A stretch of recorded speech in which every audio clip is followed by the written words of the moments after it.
Subscribe कीजिए royal teacher को education संबंधी न्यूज़ तुरंत पाने के लिए। शिक्षकों की ड्यूटियों को लेकर ट्विटर पर भिड़े डोटासरा और देवनानी, भामाशाहों को विद्यालय में सहयोग के लिए प्रेरित किया जाए। शिक्षा मंत्री ने नेशनल लाभ प्राप्त अध्यापकों की प्रथम नियुक्ति तिथि साला दर्पण पर अपडेट करने की मांग। रीट के समय पर होने पर बना असमंज, 10 लाख अभ्यर्थियों को परीक्षा का हो रहा है इंतजार। देवनानी का ट्वीट, प्रवासियों के मनोरंजन के लिए शिक्षकों की ड्यूटी। डोटासरा का कमेंट, आप थोड़ा लेट जागे, आदेश पहले ही निरस्त कर दिए। एलडीसी भर्ती 2018 के अभ्यर्थियों को 14 जुलाई तक नियुक्ति के आदेश जारी कर दिए जाएंगे। सीबीडीटी ने 2019-20 के लिए आयकर रिटर्न फॉर्म किए जारी। विश्वविद्यालयों की परीक्षा होगी जुलाई में। जी हाँ साथियों, बात करें अपनी पहली खबर की तो विश्वविद्यालय की परीक्षाएं होगी अब जुलाई में। जी हाँ दोस्तों, मुख्यमंत्री अशोक गहलोत की अध्यक्षता में मंगलवार को उच्च शिक्षा तकनीकी शिक्षा के अधिकारियों के साथ सीएमआर पर बैठक हुई। इस दौरान उच्च शिक्षा मंत्री भंवर सिंह भाटी, तकनीकी शिक्षा राज्य मंत्री सुभाष गर्ग, मुख्य सचिव डीबी गुप्ता, उप शासन सचिव शिक्षा सुचि शर्मा, आयुक्त कॉलेज शिक्षा प्रदीप बोराड़ सहित अन्य अधिकारी थे उपस्थित। और मुख्यमंत्री की अध्यक्षता में हुई बैठक में निर्णय कि जुलाई में होगी अब परीक्षाएं। बात करें अपनी अगली खबर की तो सीबीडीटी ने 2019-20 के लिए आयकर रिटर्न के लिए फॉर्म जारी कर दिए गए हैं। उसमें कुछ परिवर्तन भी किया गया है और साथ ही कुछ सवालों के आपको जवाब भी देने होंगे। वो क्या सवाल है वो भी बता देते हैं। यहाँ देखिए, ये साफ साफ अक्षरों में लिखा है कि क्या आपने एक या अधिक करंट अकाउंट में पिछले वित्त वर्ष में 1 करोड़ रुपए से अधिक रकम जमा की है। प्रश्न नंबर 2, क्या आपने अपने या किसी और की विदेश यात्रा पर 2 लाख रुपए से अधिक खर्च किया है।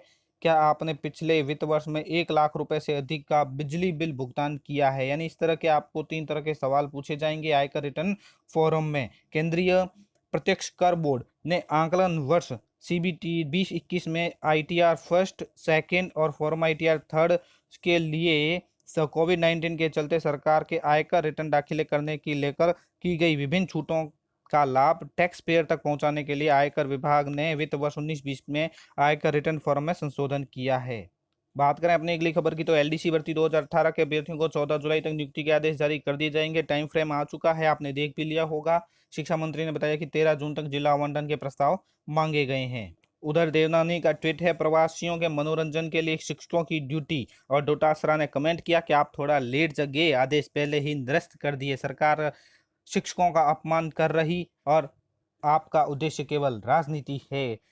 शिक्षा मंत्री गोविंद सिंह डोटासरा, पूर्व शिक्षा मंत्री वासुदेव देवनानी, करौली सीडीओ की ओर से शिक्षकों की ड्यूटी प्रवासियों के मनोरंजन कार्य में लगाने पर ट्विटर पर आमने सामने हो गए। देवनानी ने शुरुआत करते हुए कांग्रेस सरकार पर कटाक्ष करते हुए शिक्षकों का अपमान करने की बात कही। इस पर तुरंत ही पलटवार करते हुए शिक्षा मंत्री डोटासरा ने ट्वीट पर कमेंट किया कि उक्त आदेशों को हमने पहले ही निरस्त कर दिया। इसके बाद देवनानी ने कोई जवाब नहीं दिया। सोमवार रात से ही ये ट्वीट आमजन की चर्चा में चल रहा था।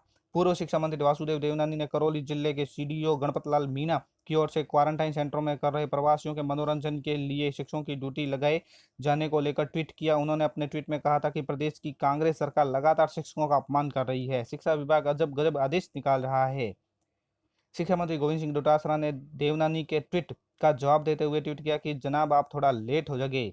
इस आदेश पर एक्शन लेने के बाद आपका बयान यह दर्शाता है कि आप केवल राजनीति करने के उद्देश्य से कर रहे हैं। जहां तक शिक्षकों के अपमान की बात है तो प्रदेश में शिक्षक इस बात के साक्षी है कि उनके सम्मान के लिए मैं प्रदेश में खड़ा हूं और खड़ा रहूंगा। बात करें अपनी अगली खबर की तो रीट के समय पर होने पर बना असमंज। प्रदेश के 10 लाख से अधिक बेरोजगार रीट भर्ती का इंतजार कर रहे हैं, लेकिन अब 2 सितंबर को रीट के आयोजन को लेकर असमंजस की स्थिति बन गई है। दरअसल शिक्षा मंत्री ने कहा था कि रीट की तैयारियों के लिए अभ्यर्थियों को 3 माह का समय दिया जाएगा। अब मंगलवार से रीट की परीक्षा तिथि को ठीक 3 महीने का समय बचा है, लेकिन इसकी प्रक्रिया अब तक शुरू नहीं हुई है। ऐसे अभ्यर्थियों में लगने लगा है कि इसकी प्रक्रिया जितनी देरी से होगी उतनी ही परीक्षा भी आगे बढ़ेगी। रीट के जरिए सरकार तृतीय श्रेणी शिक्षकों के 31,000 पदों पर भर्ती करेगी। रीट के आयोजन की जिम्मेदारी राजस्थान माध्यमिक शिक्षा बोर्ड की है। बोर्ड के अधिकारी वर्तमान में 10वीं और 12वीं की बची हुई परीक्षा आयोजन में जुटे हुए हैं। ऐसे में फिलहाल इस परीक्षा का कोई अपडेट नहीं है। रीट की परीक्षा तिथि अब आगे खिसकती है तो यह दूसरी बार होगा जब तिथि आगे खिसकेगी। इससे पहले सरकार ने 2 अगस्त को रीट के आयोजन की घोषणा की थी, लेकिन बाद में इसे 2 महीने बढ़ाकर 2 सितंबर कर दिया गया था। बात करें अपनी अगली खबर की तो भामाशाहों को विद्यालय में सहयोग के लिए प्रेरित किया जाए।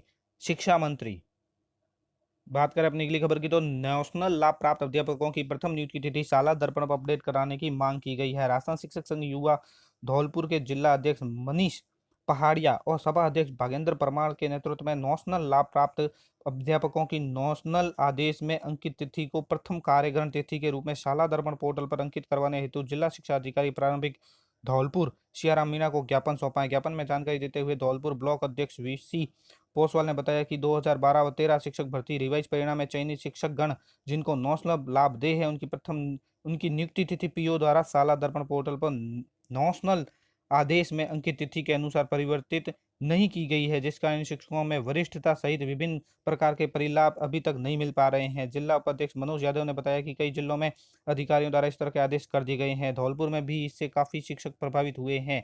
जिला संयोजक मनोज मीणा और जिला महामंत्री मुकेश मीणा ने बताया कि रिवाइज रिजल्ट 12-13 में चयनित शिक्षकों की नियुक्ति तिथि नेशनल आदेशानुसार शाला दर्पण पर दर्ज करने हेतु समस्त पीओ महोदय को जिला शिक्षा अधिकारी कार्यालय से निकाला जाए, जिससे इन शिक्षकों की इन प्रमुख समस्याओं का समाधान हो सके। इसके अलावा कल शिक्षक संघ युवा धौलपुर के प्रतिनिधिमंडल ने डीओ धौलपुर सियाराम मीणा से शिक्षकों की पदोन्नति की पात्रता सूची संबंधी स्थायीकरण, वेतन नियमितीकरण, डी ग्रेड नोटिस निस्तारण संबंधी समस्याओं का जल्द निराकरण करने की मांग रखी गई। इस संबंध में डीओ सियाराम मीणा ने संघ को आश्वस्त करते हुए बताया कि यह कार्य हमारा शिक्षकों की समस्याओं का समाधान करना है। संघ की वाजिब मांगों हेतु जल्द ही उचित निर्णय लेकर समस्याओं का समाधान करने का प्रयास किया जाएगा। इस दौरान प्रतिनिधिमंडल के प्रदेश सभा अध्यक्ष भागेंद्र परमार, जिला महामंत्री मुकेश मीणा, जिला संयोजक मनोज मीणा, जिला उपाध्यक्ष मनोज यादव, जिला मंत्री अनुराग मित्तल, ब्लॉक अध्यक्ष धौलपुर पीसी वीसी पोसवाल, मेघ सिंह आदि मौजूद थे।